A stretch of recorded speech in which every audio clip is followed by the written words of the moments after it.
Yo, what's up, everybody? Welcome back to another episode of Brothers in Arms. I am your host, Edgar Rivera, and I am joined today by my brothers, Dr. Dan Ratner and comedian Eric Nieves. What's up, brothers?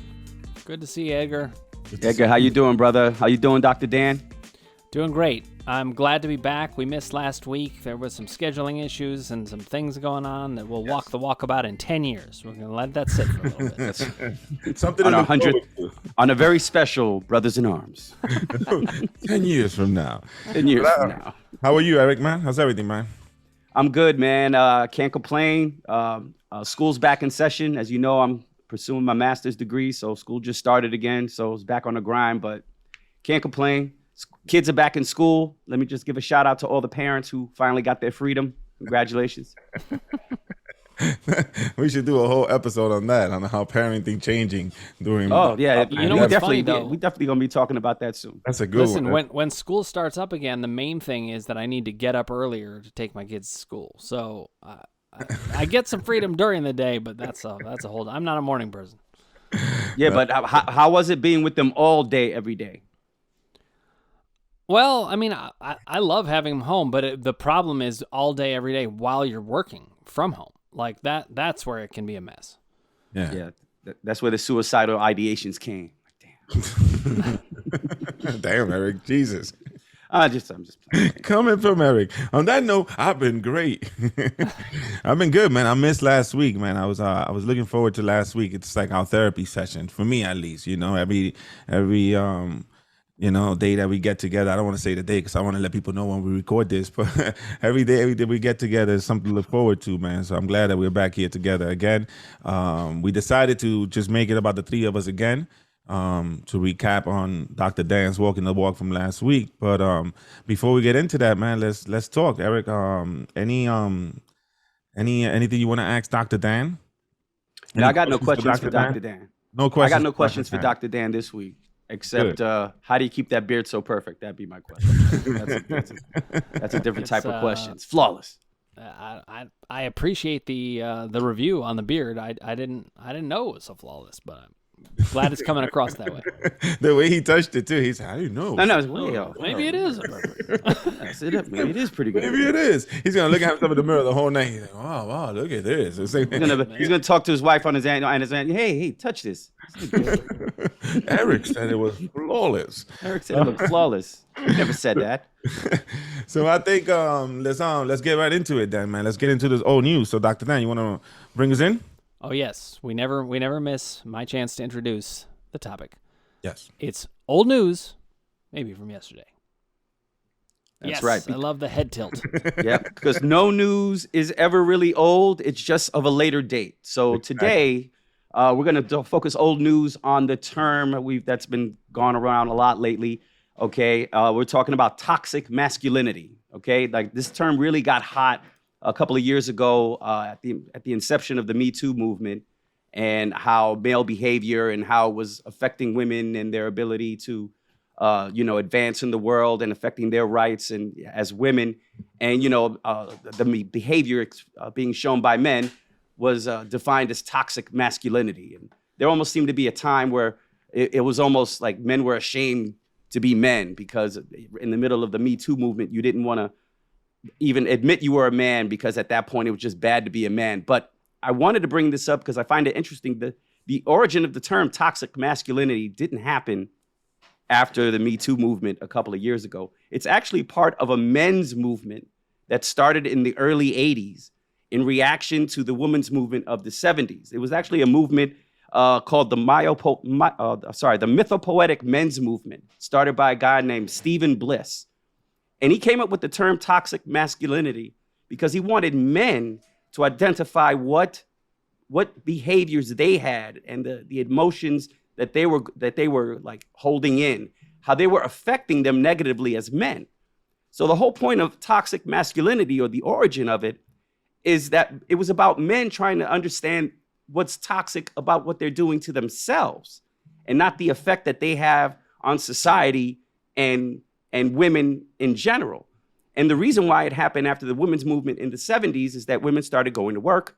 So men had more household responsibilities, and it really caused a cultural and psychological change in what men considered as their role and responsibility as men. So toxic masculinity, the term, is actually meant for men to identify what they're doing wrong for themselves and do something to improve that. So I found that interesting, that the origin of the term and what it was supposed to be and what it means in more recent years in light of the Me Too movement, I find that difference very interesting. That's fascinating, and I had no idea of the origins. I will say this, and one of the things I was thinking about as we talked about this episode and wanting to talk about toxic masculinity is I realized that this is one of those terms that everyone is defining in a particular way in their own minds, and we're not syncing up necessarily. So sometimes we're having discussions where we're not even talking about the same things. I'll tell you what I think about with toxic masculinity, and this is interesting. I don't know what even to make of this, but I don't tend to think of it as the toxicity that men bring to women, though there is that component of things that does need to be talked about. I just see that as a separate issue. I also wasn't seeing toxic masculinity as a thing that you bring to yourself. I was seeing it as something that men bring to each other in interaction with each other. And so when I hear the term toxic masculinity, I'm not saying I'm right about it. I'm just saying this is how I'm perceiving it. I perceive it as it's like the opposite of breaking the mold, where everybody's trying to shut down breaking the mold and let's be super hyper masculine. And let's make sure that anybody who's outlying feels shame and feels bad about that. It could be that that's just one form of toxic masculinity. I don't know, but that's what I was thinking about. I'm curious what you guys were thinking about it. I want to say toxic masculinity. I got to say it like that because you guys, man. You're giving you hard terms. But you to know, with a say. Spanish accent, it sounds so, everything in a Spanish accent, a little Spanish accent sounds better, just the way you said it. Yes. It sounded sexy. I think toxic masculinity. I don't know, man. I want you to give me a few examples on what because it's interesting how you said that it was something that we should see in ourselves, not what we do to others. So what are some examples that per se say that you are a toxic masculinitist? Well, a word? I'm glad you asked because I did my research, because that's what I do. And I'm sure Dr. Dan will give the psychological standpoint that I don't possess. But the list is, these are some of the things that are examples of toxic masculinity turned inward. And it could be expressed outward, but this is how you could hurt yourself. That a man should suffer physical and emotional pain in silence. A man shouldn't seek warmth, comfort, or tenderness. A man shouldn't depend on anyone. Any one of them that asks for help is weak. A man should always want to win, whether in sports, works, relationships, sex. It doesn't matter who the competition is. And you may think, these are things that if you live by this, you're going to hurt yourself. If you're a man that can't ask for help when they need it, who represses emotions, who thinks feelings are weak. Yeah. I mean, that's a big blade into your own chest emotionally, in an effort to try to be what you think is masculine. And I think that's why I enjoy the point of this show is you got to break the stereotypes of what masculine is, because there are a lot of guys, and we know some of these guys. They still feel this way. You know what I mean? And they refuse to show any emotion and show any weakness. So to me, that's toxic. That's when it's toxic to yourself. Even forget how you treat others. You're bringing up the key point, I think, because I was thinking about how I was perceiving this, and I was thinking about it as essentially it was the same list as what you just read, but I was viewing it as when people bring that to each other. But you're hitting on the key point. Because when I think about it, what's actually happening when you bring that to another person, or when a group kind of descends on one person and says, don't be that way, it's really self-hate.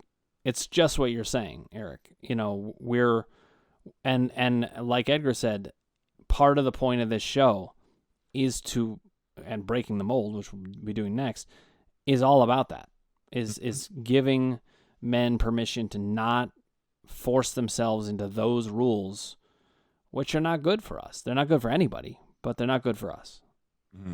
It's interesting. Just a couple of days ago, I got invited. A good friend of mine, heavily into sports, And like I said, I'm not into sports like that where I don't know everything, but I could watch a game, you know. And every time I go, I feel so left out at times because they all talking stats and numbers and this shit, and I'm there like, you know, anybody get their feet done? You know what I'm saying? Like I don't know what to say.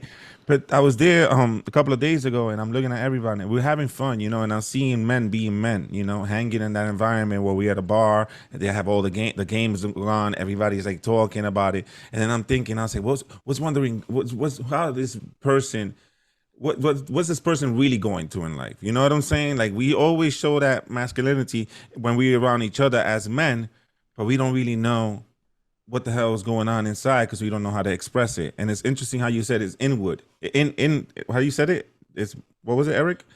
Well, I mean, when you internalize these thoughts and you think that this is what it means to be masculine, to me, that's self-harm. That you're harming yourself. You're denying yourself the chance for emotional growth, the chance for connection.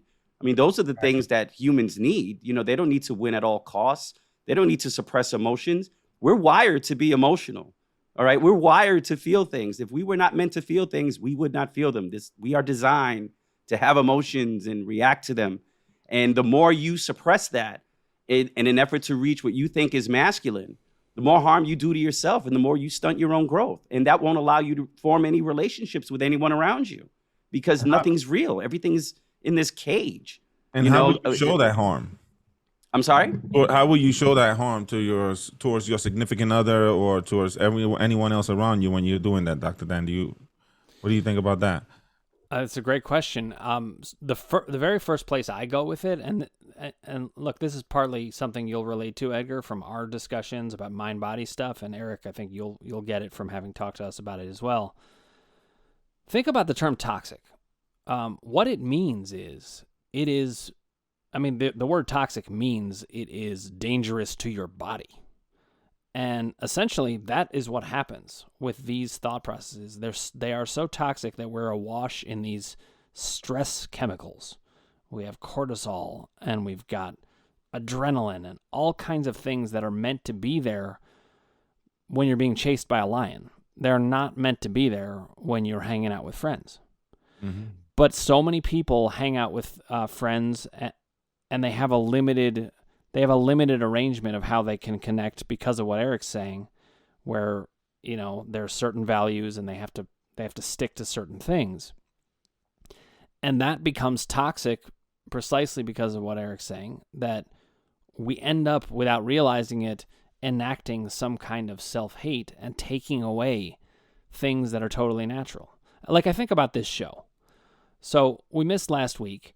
And Edgar was saying, you know, you missed it just from the standpoint of like being together. Mm-hmm. I totally felt that completely. It's actually, it's one of the things that I feel so good about this show. This is our 11th episode. I feel closer to you guys than most people that I am with, because because we allow ourselves to be fully real here. Mm-hmm. This is like an untoxic environment. We get here, I can feel my whole body relax. and it feels good, and it brings me back to that point of me being in a bar and having fun with all these guys, and then I wonder if these guys have this platform. You know what I'm saying? And it's crazy because we talked about it yesterday in a meeting, and I talked about it real quick, and I want to have this guy on, and he's in the medical field. And after we left that scene that I gave him a ride home, and he was in a car, and we got to talk, and I talked about the podcast and everything else. He sort of opened up to me like we did, you know, and what he went through. And I would love to bring him back. But then it's interesting how that's half the problem, and that's the reason why we're here on this podcast. Because as men, this is what we're, you know, taught to do, train. You know, this is how everybody acts, and you got to act the same way.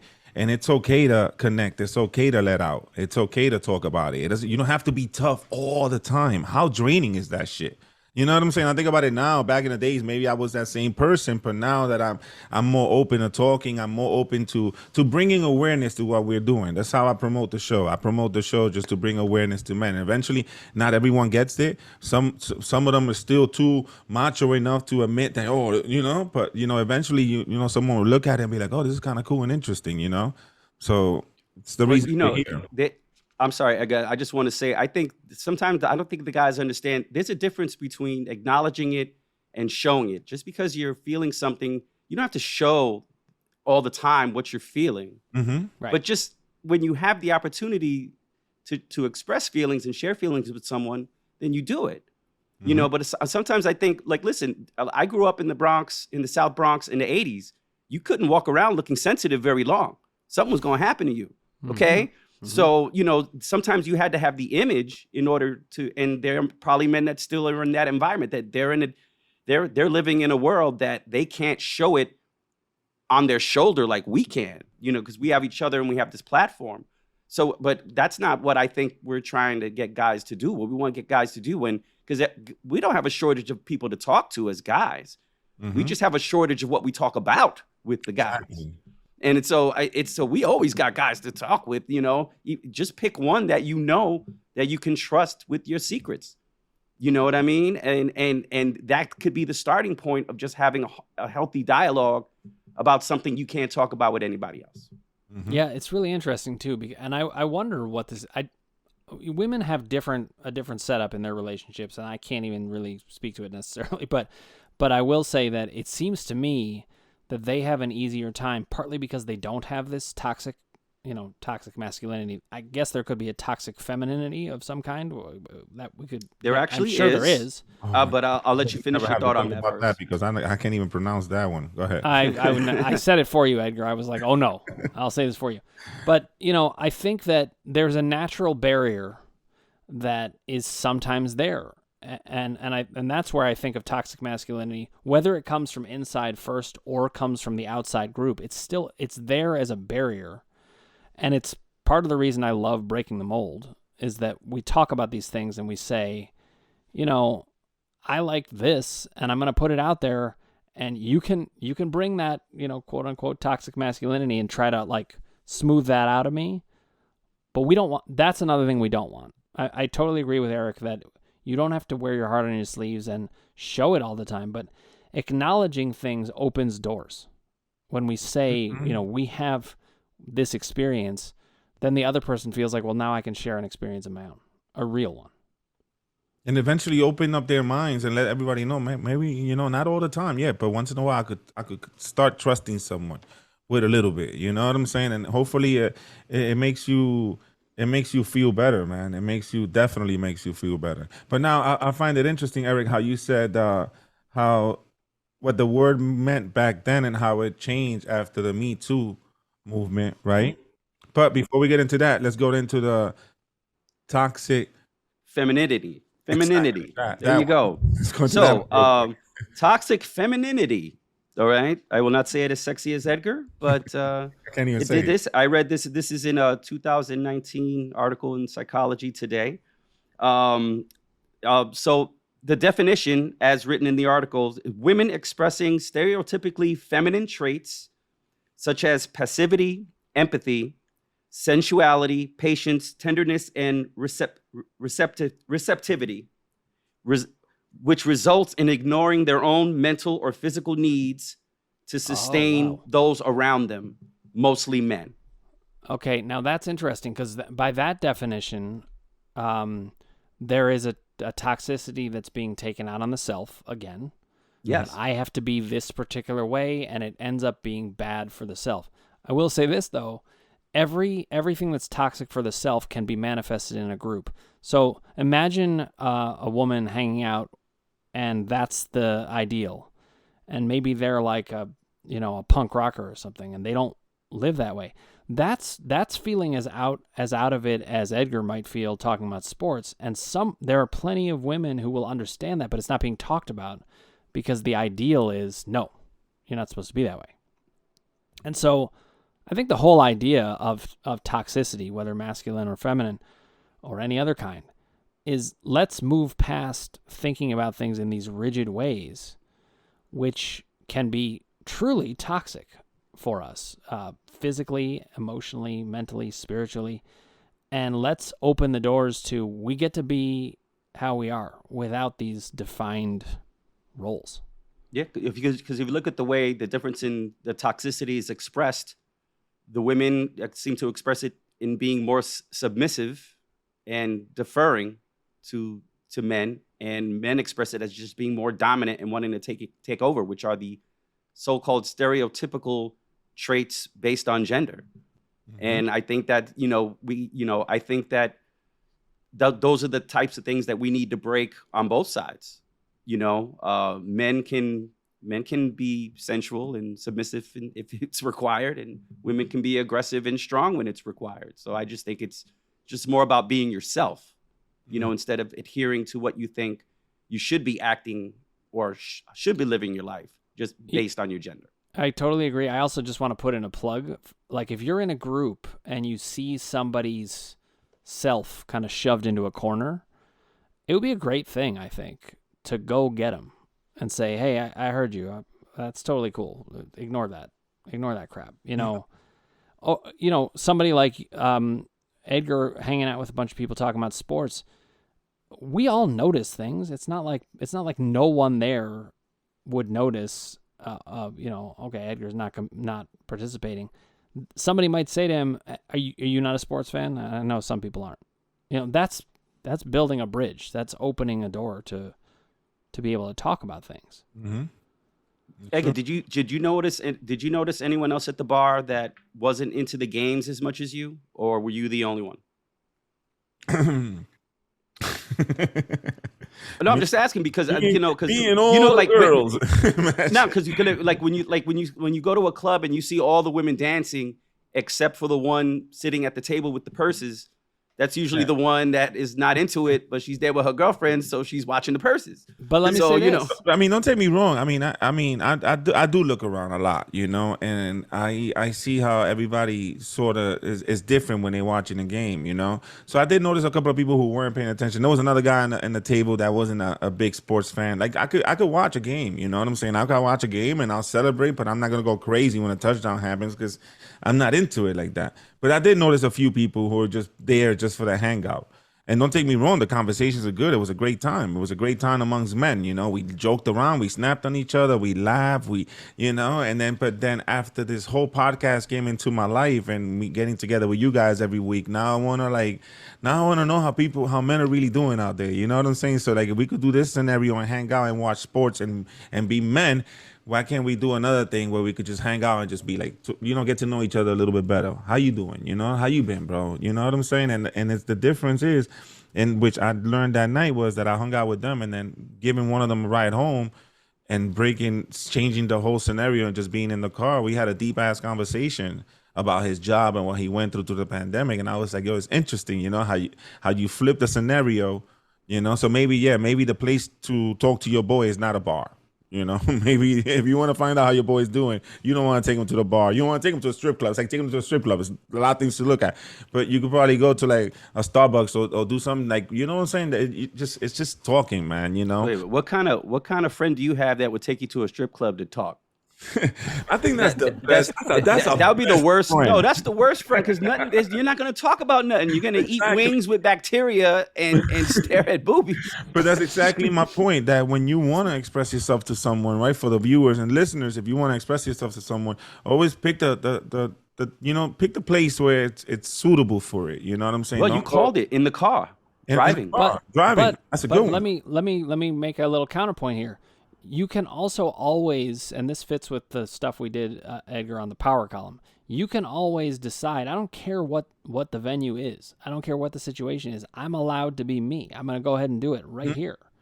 So you could be watching sports, and listen, I can guarantee you there are people acting like they're into it because they feel like they're supposed to. My dad, for example, the father who adopted me, who I now call my dad and think of as my dad, he doesn't like sports at all, but he's in business. He gets in these meetings and people are talking sports. It's like what they're supposed to do. And he has felt under pressure his whole life. He sometimes asks me questions like, can you brief me on this? Because he doesn't care. And this is an important point. You cannot make yourself care about things that you don't care about. In fact, that is a toxic thing.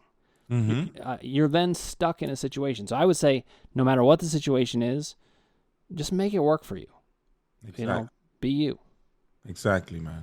So real quick before we end this topic, which is very good, thank you for bringing it up. Yeah, because I got one more thing I want to put out there, because I know we've been talking about the emotional aspect of what toxic masculinity and what it can produce. There's actually a financial impact that it has because of the behaviors that toxic masculinity produces. So some of the costs attributed to toxic masculinity: traffic accidents, because you're driving real fast because you think the speed limit doesn't matter. Sexual violence, not taking no for an answer. Bullying and violence, and binge drinking. Binge drinking is really big when a man thinks he can outdrink everybody, leads to men having a lot of binge drinking. When you take in court trials, lost jobs, missed opportunities, it's been calculated, this was in 2019, that the behaviors that were a product, or could be considered a product of toxic masculinity, accounted for $15.6 billion in court trials, lost jobs, and missed opportunities. Wow. Think about that. That's So great. it just goes to show you that what emotions and feelings and what they make you do, they not only impact your soul and your heart, it could impact your life. It could impact your life in a real way, because you think you're invincible because you're macho, and you think driving drunk's a good idea. You know what I mean? And stuff like that. Or you're putting such pressure on yourself to be a certain way that the pressures lead to these bad responses. And it could lead to, just depression because you're living a life that is fake because you're trying to be something. I mean, it's just so much. But when I think about that number, think about just the actual cost of what these behaviors are inducing. I just found that fascinating. I just wanted to bring that up before we moved on. We got to revisit this one because there's just so much in it. Definitely, man. That's a good one, man. Toxic masculinity. Definitely not good. So Definitely I think the question is, does toxic masculinity hurt us more, or does it hurt others more? And I think without a shadow of a doubt, it hurts us more. It's us. I mean, it can be very bad for other people, but I think it hurts us the most. Yeah, it hurts us, and then we hurt others. Exactly. Actually, you could even say the hurting of others is wrapped up in the hurting of us. Yeah, it's about like a reflex of being hurt yourself. When you're hurt, what's the first thing you do? You lash out. True that. Man, that's a good one, man. Do you guys? I see we're running low on time. Do you guys want to do a quick break in the mold, or should we go right into this? Do a quick break in the mold is not bad. I think it's good, especially because breaking the mold, it's kind of the antidote to what we're talking about. Yes. Like exactly. So I think we should get it in. Yeah, I actually picked one just for this topic, right? Of breaking the mold, but not me breaking the mold. An example of what you think of a macho man breaking the mold. So go ahead. All right. So for my breaking the mold, I wanted to bring up an old story about an actor named Terry Crews. I don't know if you know who Terry Crews is. Mm-hmm. He was on that show with what's it, Brooklyn South or Brooklyn Nine-Nine? Forgot what it is. He played Chris Rock's father, and everybody hates Chris. Isn't he America's Got Talent? Didn't he do America's Got Talent? I think he did. Is he on there? Yes. So Terry Crews, former football player, by the way, massive, huge, macho guy. When you think macho, you picture Terry Crews pops up. He was in the Expendables, okay? Macho guy. Actually pressed charges against a male Hollywood executive for inappropriate touching. That's right. A lot of people don't remember this story because it actually came out around the Me Too movement, so I think everybody kind of overlooked it. But Terry Crews went on record and said that a male Hollywood executive touched his package inappropriately, all right, and put it out there. And if you talk about breaking the mold, a big guy like this comes out knowing how Hollywood is, how the world is, and publicly says, yo, this guy touched me inappropriately. That's not right. I'm not taking it. So, I thought that was a great breaking the mold. Like you wouldn't think of that from a guy that looks like that would charge a dude. You think he'd be embarrassed about it, or because he's a Hollywood star, he would keep it to himself. Nah, he went public with it and said, no, this is not right. So I thought that was an awesome break in the mold. How big was the other guy? Jeez. That's what I want to know. Like, what's funny though? I mean, that is a funny take on it, but it also there's something to that's where your mind would go. But if you think about it from the vantage point of toxic masculinity, or from not feeling like we can do certain things, you could take the smallest guy would feel probably licensed to do something like that, figuring this guy's not going to say anything. That's the kind of thing that happens. So you don't have to be bigger than Terry Crews to do this, you know. Yeah, he just probably felt he was powerful enough to do it. Right. That's true. And also the expectation was, oh, they're not going to say anything, that kind of thing. But I do applaud Terry Crews for that. That takes a lot. It's kind of like that's definitely a walk in the walk right there. If you ask me, like, wow, you know. Yeah, like, and think about how little you guys didn't even remember that story, and I didn't even know the story. But again, it really came out around the time when the Me Too movement had really exploded. So I think the focus was really on that. So the story might have gotten a little overlooked, but you just got to give the dude props for, you know, saying, nah, man, I'm not going to keep this quiet. I got to give him props because any other men would have probably handled that completely different. You know what I'm saying? And being him and big dude like that, he could have been like, what? And boom, you know, done. Now it just became a case. Now it's an assault charge. Yeah. Now it's an assault charge because if they see, you know, the big difference in you and whatever. So I guess, I got to give him props for just stepping forward and saying that out loud. You know, not every man would ever admit that. But you know what? This is how he got back. He was like, you know what? I'm not going to hit you, but I'm going to hit you where it hurts. Even if it hurts me. But at the end of the day, more power to Terry Crews for doing that, because not every man would do that. So and I can't know obviously what he was thinking without hearing his words, but I imagine part of what he was thinking was, listen, I'm going to live my truth. I'm going to, as I put it in my mind body work, it's like living in the power column where you're deciding, you know what, I cannot sit here and just have that be something that I have to take. I do not have to take that. If it feels, that's the reverse of toxic masculinity. It's basically saying this thing was toxic for me and I got to address it. I can't just leave it here. That's great that he did that. Yeah, that is great. Takes a lot, man. Anything you want to add to this, Dr. Dan, to breaking the mold? Anything you have, or? Well, I mean, I think the only thing that I would say is, breaking the mold is often a kind of lighthearted segment. It's funny because I was thinking, well, what would I bring up? But I'm going to save my topic, because what I want to maybe start doing is we can go into these breaking the molds and we can suggest topics either from other people or from ourselves.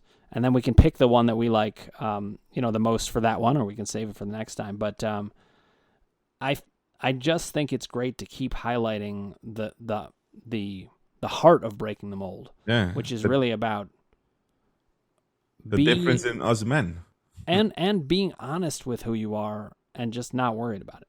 Yes. So for the listeners and viewers, if you have a breaking the mold, please comment down below. Write it out loud. Send it to either one of us, and we'll definitely talk about it on the air. Anything you want to get off your chest, please feel free to send the questions in. We'll ask Dr. Dan. We'll ask Eric. We'll talk about it. And so we're going to move on? Because I had a breaking the mold, but I think I want to leave it. I want to say we'll come back to it. We'll come back to it. So, mine was so amazing. There really is no need.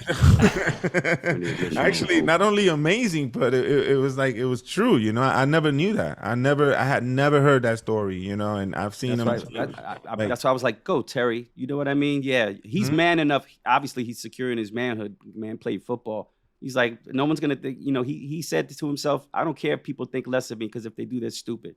This man can't get away with it. It's a perfect example how in the beginning, remember when we started this and we started saying on like walking the walk and expressing ourselves and talking, no matter what the heat that comes with it. Remember we talked about that? Like when you talk out, and if you do something that is either stupid, or if something happens to you that people are not going to see, you still throw it out there no matter what the heat that comes with it. And Terry Crews, just played a perfect example, because I'm pretty sure as a man, he probably has a lot of men friends in his life that will be like, yo, you a punk for doing that. You really went on, you know what I'm saying? You couldn't just slap him, and like, no, man. So it's great. Or afraid to ruin his career. You know what I mean? It's like, this is the type of business where he was in that he could have been banned or something, and the next thing he's not working. And he, the fact that, first of all, that's sad that he would have to think that, but It's probably true, and he just said the hell with it, and he went public with it. And Well, the other thing is he's leading.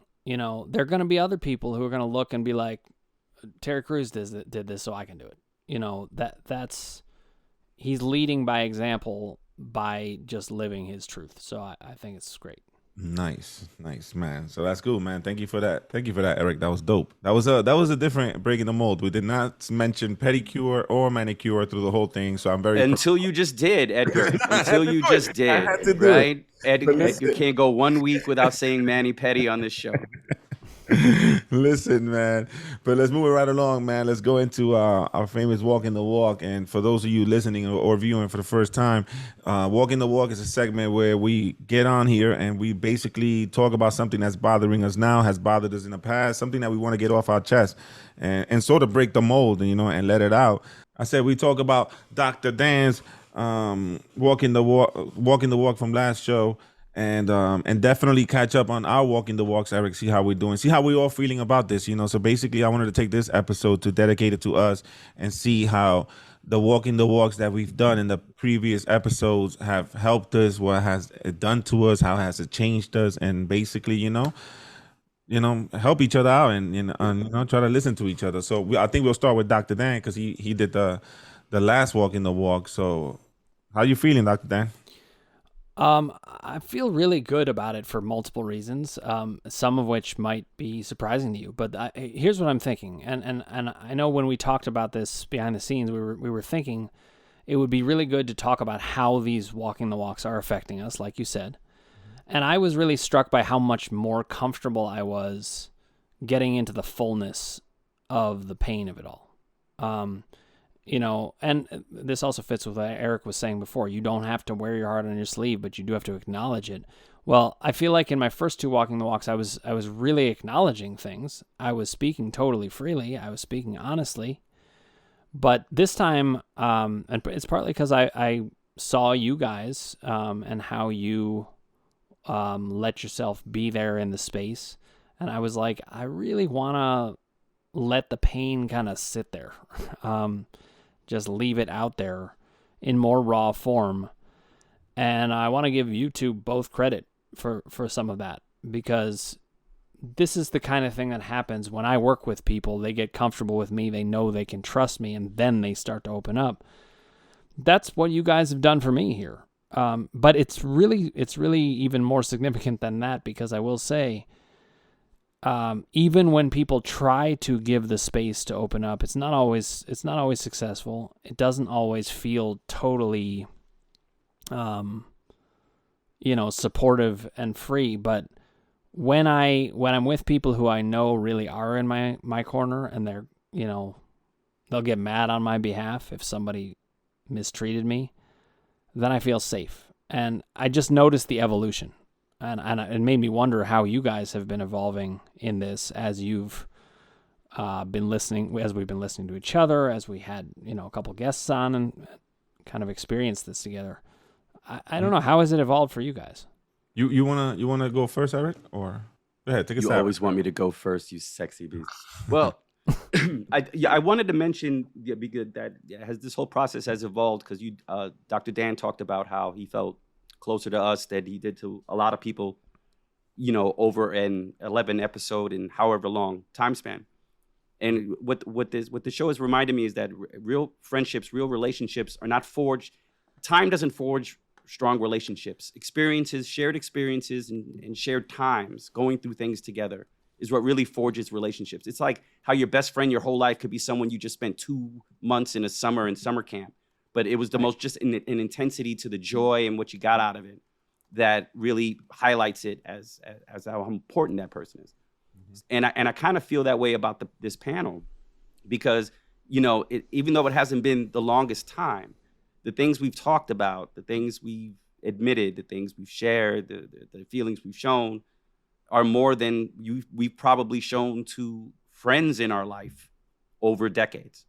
Mm-hmm. And it's been condensed and almost concentrated, and said in such a safe way without any fear of repercussion that it's just been a lot of sharing in a short amount of time. And it's just kind of really just made me feel comfortable just talking about anything, including the walking the walks that I had. And I think it's about growth. And I think that walking the walk is not just admitting something about yourself. It's about how are you using it to grow? And how are you using it to shape better decisions moving forward and not letting the past dictate your future? Mm-hmm. Like, I think that's what walking the walk is. It's not just saying something that is a secret. It's how are you really walking the walk to your genuine self? What are you doing today to be yourself in a way that says, I don't care about the rest of the world? And, part in expressing yourself on a show like this in an arena where I'm a comedian, and this is not the type of communication that I would normally have. To me, it's actually been it's been very cathartic in that, because it's actually made me look back at the past things that I've talked about in a way that I never did, because now it's not in the shadows. There's a light on it. And I have feedback from people that matter to me and stuff. So that's kind of how this whole process has affected me as far as with walking my walk. Let me ask you a question. On your first walk in the walk, Yeah. we talked about your dad, how did you feel, man, when you did your first walk in the walk? How was that aftermath? Like, after we cut the cameras off and then we went back to regular life, how did you feel a sense of relief? Did it bring back memories? Did it stress you out?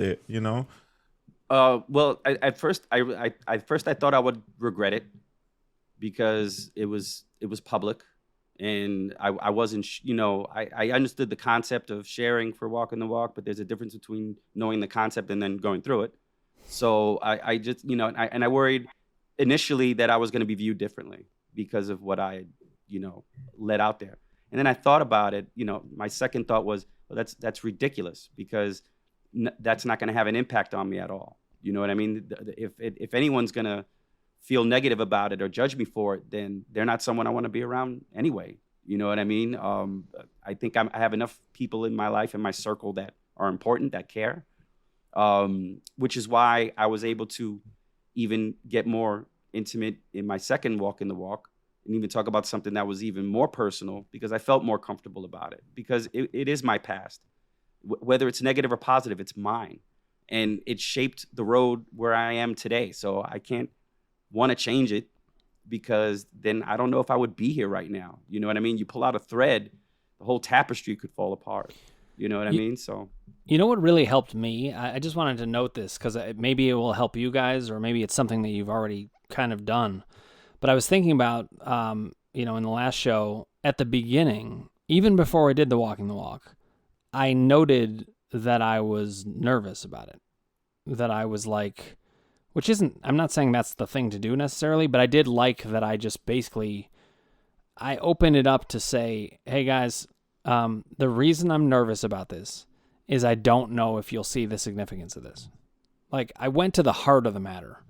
Mm-hmm. And, I think I kind of did that. Remember in the first time I walked the walk, where it was like kind of half the walking the walk, because we didn't have the format down as well, and we had Migo and Edgar at the same time. I was, thinking about like the girlfriend who broke up with me when I was 13 and stuff, and I thinking about the evolution, I was like, oh man, if I had to do that one again, I would bring a lot more vulnerability to it, and I would tell you guys, listen, you guys aren't going to think this is, you might, or maybe you won't think it's a big deal. I need to explain why it is. I was a little more like in my language, in my own corner about it. I was like, and it's similar to what Eric said, because you were saying, Eric, at a certain point you recognize, listen, it's silly to box myself in about this. I should just be who I am. I've got enough people in my life that care. And my feeling, though, has changed some, because I'm now putting myself out there more. I'm kind of challenging myself to say, okay, in this situation, I'm going to put myself out there even more and just acknowledge the thing that's scaring me. I mean, that's what I did. I just told you guys, I was like, I'm pretty scared about this.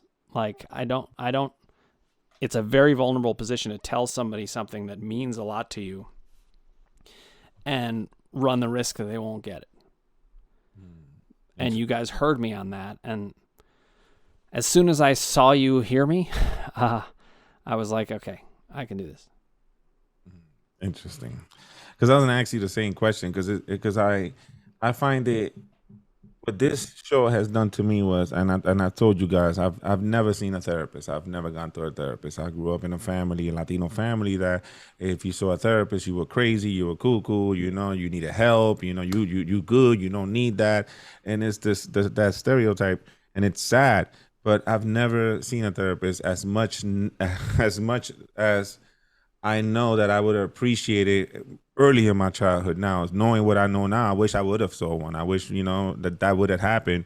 And what the show has done to me is, and it's crazy because the fact that I've never seen a therapist, but meanwhile, I came out here like you, Eric, and not only did I just share with you guys, but I shared with everyone else viewing and listening. And that was the part that hit me. Like, I've never seen a therapist. So here I am opening up, not just to you guys, but to the world as well, because I had to set the example. It has made me uh, a way better man. This show has made me, even from my first walk in the walk, when I came out here and I talked about mom, and the tears came down, and you see how my eyes get watery every time I say her name. It just happens. But just going that deep and showing people that side of me and showing the tears, knowing that I get on stage every night and I make people laugh, and I'm supposed to be the comedian, I'm supposed to be the funny guy, and showing that side. I remember that first night I did the same thing. I was like, what the hell did I just do? I'm like, oh, everybody's gonna see this side of me, and it like your mind playing games. You know what I'm saying? Like, no, Edgar, like you. I'm like, this is who I want to be. I'm not afraid to show people who I am anymore. I'm not gonna hide nothing in. And then the second walk in the walk for me was deep. That one really affected me. But if I could tell you guys listening and viewing that it affected me, because when it was over, and Eric could tell you, the minute we stopped recording, Eric called me right away, and Eric said, "Whoa," like shocked, and it was crazy because it's like I opened up Pandora's box. That's how that second walk in the walk was for me. Like I thought that by me hiding those feelings inside and moving forward with life, that those feelings, that's it, those are done, that's in the past. And we all tell each other this is, that's in the past, it's in the past. Oh, forget about it, move forward. No, man. Sometimes we hide things in, and that it could affect us. And after that second walk in the walk, I mean, I was messed up. I mean, I had a show that night. I couldn't get into it. I was like slapping myself in the face, like, come on, snap out of it. I go, be funny. But I was like drained, just, reliving the moment, thinking about it. For the first 4 days, I was out of it. Messed up. When I tell you messed up, I was messed up. Fuck, depressed as shit, But then I started realizing, what that did to me. I started realizing what keeping that inside for so many years has affected every relationship afterwards. I started noticing how this trauma changed me as a person, and I didn't acknowledge it, and I didn't let no one know, and I kept it in, and how this trauma has changed everything, and it's made me a better person. It was hard at first, but now I feel good. I mean, maybe you guys feel the same way. I feel good because I don't have to hide that anymore. I don't have that. Now if you freely talk to me, be like, yo, that you got abused before, I'm like, yeah, bro. As opposed to being, my toxic masculinity. Oh, I can't let no one know. Like, no. I mean, I let it out, and it's felt good. It's made me a better person, as far as like trying to look out for those other brothers in my life. For my boys, for my friends, for other men, to bring awareness to the fact on what we're doing here right now. Which is like bring awareness to that we need to talk. So it's made me a listener. It's made me a way better listener. Now I don't want to fix your problems. And I tell people, I don't. If you talk to me, I'm not gonna fix your problems. I'm not gonna tell you something that's gonna change your life, and you're gonna be like, oh, great. I've learned to listen to people, because that's all we need at times. I don't, and not everyone. Yeah, you'll fix their walls, but you'll fix their walls for a price, but not their problems. Yeah, exactly. Yeah, I'll paint your walls, but so it's made me.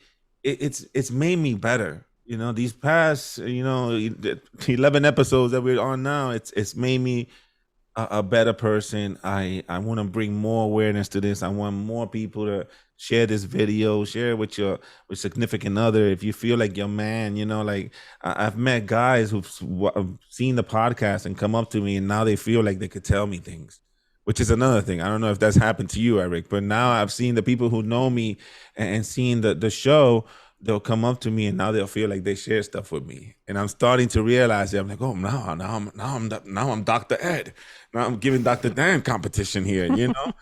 But it's great. I think we have something great here.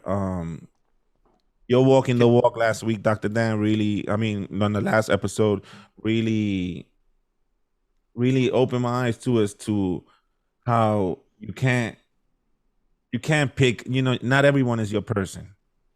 You know, not everyone is your person. I've asked you this question before in early episodes where, how to pick a perfect therapist, how to when you're looking for a therapist, when you're looking for someone professionally to help you, how do you pick a perfect person?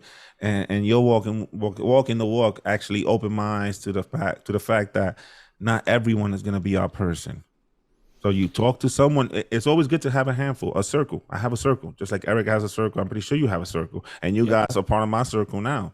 But that's what we need. We need a circle, handful of people that you could definitely, and then break it down. I know people who break it down. Okay, I'm gonna tell Dr. Dan my relationship problems. I'm gonna tell Eric how I feel about work. You know what I'm saying? So not everyone gets all your drama, and it's like, and the same way you are opening up and expressing to people, you have to be that person for them as well. And that's when the listening comes in. And that's what I've learned from this show. I mean, listen, try to understand people's pain, even from our previous guests, from Nick, from Momo, just listen and try to understand where they're coming from. And I think we're doing something really, really good here, man. I couldn't agree more. And I just want to add something, and this fits with something Eric said before and what you're saying now, Edgar. And that is that, like, I was thinking about what you were saying about choosing a therapist. And the way I would choose a therapist now is very different than how I would have chosen it then, certainly. But the way I would choose a therapist now, as cheesy as it might sound, is pick somebody who can love you, honestly. Like, pick somebody who's really going to be in your corner. And that includes the listening that you're describing, Edgar. Like, you have to pick somebody who sees who you are. And you have to be uncompromising in that. And you're right. Not everybody's going to be your person at all. In fact, most people won't be. I mean, there are people for everybody, I think. But most people are not going to be your people. Exactly. Find the ones that are. And I will say, like, you guys feel that way to me. There's going to be toxic masculinity people who are like, no, don't go there. Don't say that thing that makes me uncomfortable. Well, I really think it's true. One of the reasons that I feel I can talk to you guys is you're my people. Like and we got there in this process, and I think it'll happen more and more. But you guys are helping me be better too. I was always good at saying the words and being totally open and honest about what was going on, but it's different to let in the fullness of the feeling and let it really be there. I entrusted you with that. In the same way that I entrusted that bad therapist, I entrusted him with these feelings, and he abused that power and betrayed me. But you guys were just there with it. And it was healing in a way that I've had thousands of therapy sessions. That was more healing for me than almost all of them. So I just want to thank you for it. No, and listen, Dan, I'm still waiting for that therapist's name. I'm going to find him and the 13-year-old that broke your heart, and they're going to be in the Bronx River. All right. Well, in that case, I'll give you the therapist's name, but not the girl. Just the therapist's name. The girl could live. I wanted to ask Edgar something because the one thing I've heard you say more than even 3 or 4 times, I think I've heard you say this, is that you learned that incident just stymied future relationships and made you not reach your full potential with future relationships. Now that you're aware of it, do you feel like you're doing anything different in new relationships that you wouldn't do, you didn't even think to do before you realized that you were holding back? Good question, man. It's crazy because now I don't know. I guess being in an abusive relationship, we always want approval, which goes back to our sessions, Dr. Dan, how I always how I told you I always felt like I could never give get back in return what I give. I never get back in return. I always feel like I'm trying to love way more than I should, and I never get that in return. And honestly, I told you that way before we did this walk in a walk. And now, after doing that walk in a walk, I realized that that person was a, consequence from that trauma. You know what I'm saying? Like I'm always trying to win people over. So if anything has changed, Eric, I would say that I'm not trying as hard. And I don't want it to sound like like I don't care. I'm not, it's coming more natural, which that's what I like. You know what I'm saying? It's not forced. I don't feel the pressure of me showing someone how much I care for them as I did before. One way you could say it, I think one way you could say it is you're not trying as hard in the areas where you're just beating your head against a brick wall, but you are really bringing it in the areas that really matter and really work for you. Mm-hmm. And I think my whole life, everybody always says I'm attracted to crazy. I love crazy. I'm a Latino who loves crazy. But now I'm starting to appreciate the normal people, Now I'm like, maybe I need to step away from that crazy and appreciate one, who's not crazy, who really means it. So it's changed me. It's changed me a lot, bro.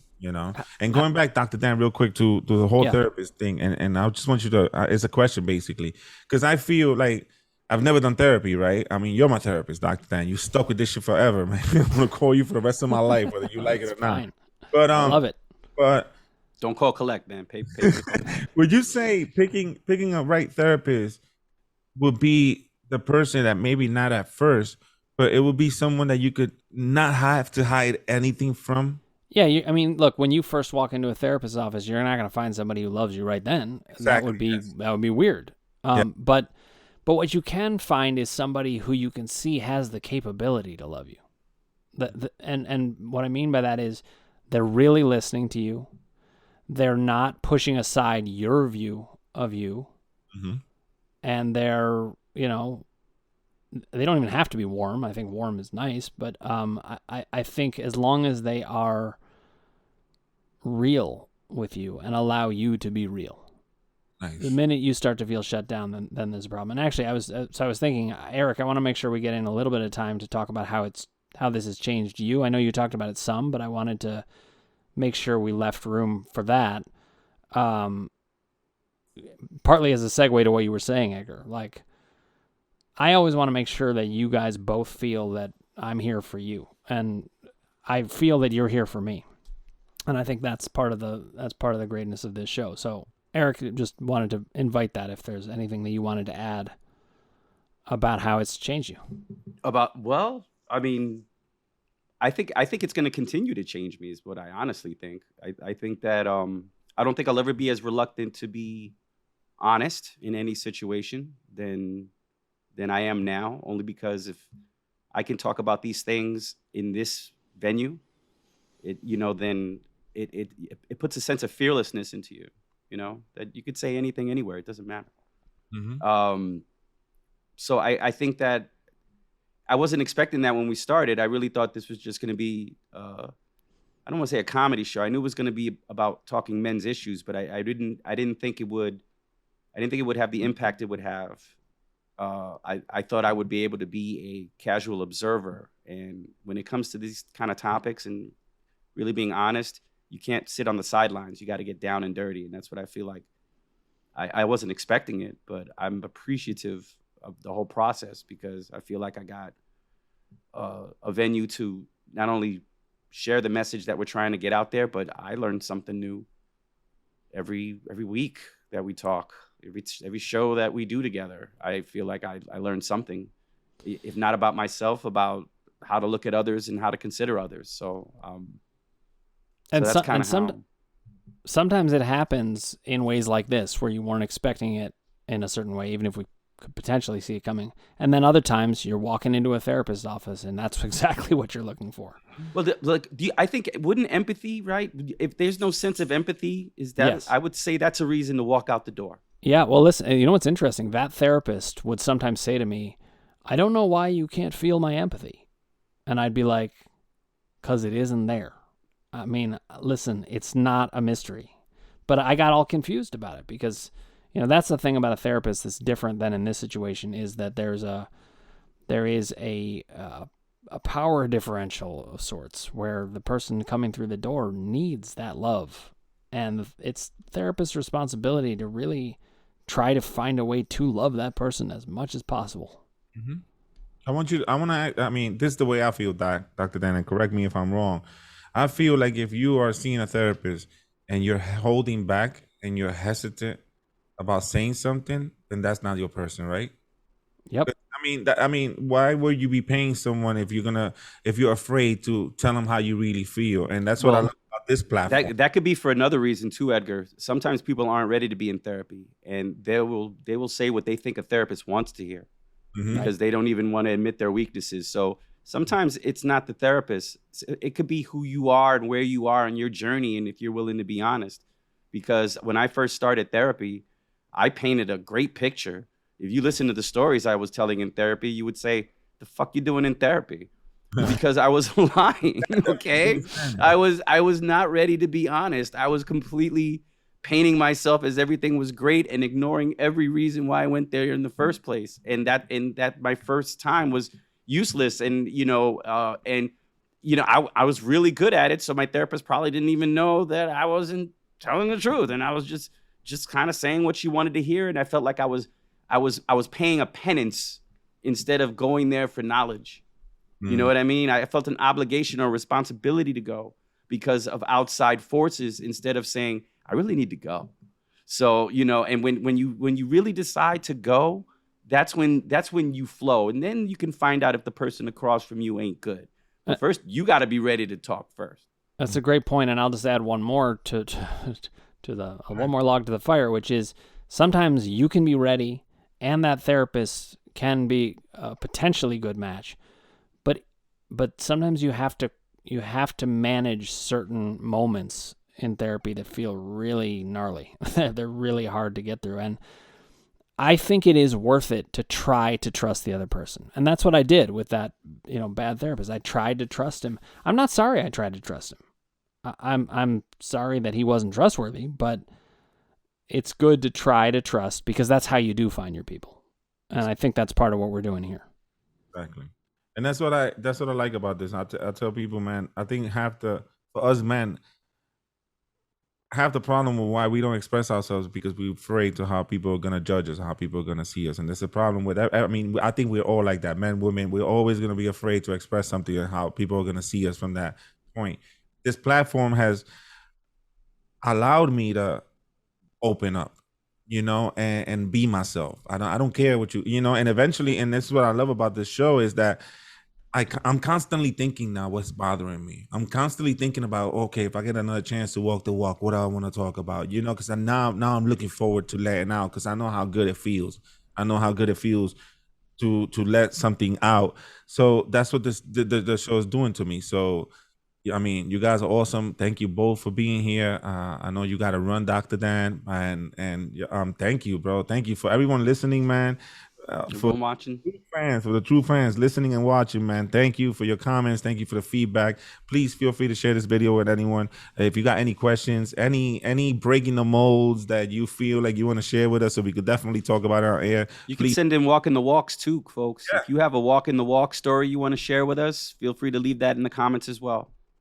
Definitely, man. And thank you for your support, man. I think we have something good here. And I love the fact that it has nothing to do with comedy, Eric. I love it. It's different. But I like we could still be funny. Life is always better with some humor. Exactly. That's what it is. It don't matter what you do. If you, like I tell people, if you do something stupid and you open up to someone and they tell you that you did something stupid and you both laugh about it, that is the best fucking therapy in the world, to me at least. So thank you, brothers, for opening up. Thank you, brothers, for being on my side, man. I love the fact that we could be here, and I hope we can make this even bigger and better and bring more awareness to those men out there who really need this the most. So, Dr. Dan, any final thoughts? The only thing I'm going to add is you said something important, which is sometimes when you talk about these things, you can feel horrible afterwards at first. Give it some time.